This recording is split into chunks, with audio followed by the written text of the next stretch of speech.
New this morning, the Israeli defense minister says its military killed a top Iranian security official overnight and the head of the Revolutionary Guard's all-volunteer force. The Israeli military also said early Tuesday that it had begun a wide-scale wave of strikes across Iran's capital. This comes despite pressure from President Trump.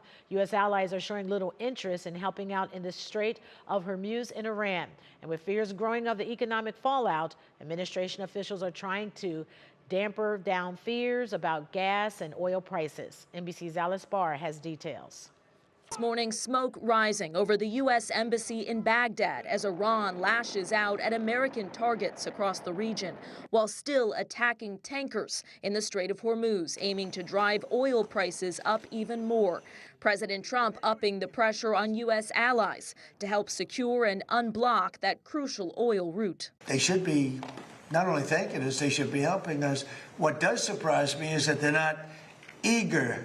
The European Union's foreign policy chief saying member nations don't have the appetite for a stepped-up military presence in the strait. This is not Europe's war. President Trump clearly frustrated with NATO allies. 40 years we're protecting you, and you don't want to get involved. While insisting some countries have agreed to help without naming them. We have some that are really enthusiastic. They're coming already. As gas prices soar here at home, up nearly 80 cents a gallon in a month, critics are slamming the president's strategy in the strait. He's done a terrible job planning in advance for how to stop it from being used as a weapon. And as they push for a way out, new details from 6 people with knowledge of the plans telling NBC News President Trump is presented regularly with options to end the war, but hasn't taken any so far. We want to have it ended so that another president doesn't have. Look, for 47 years, no president was willing to do what I'm doing. The president also asserting Iran wants to negotiate while saying he doesn't know who to speak to with many leaders killed.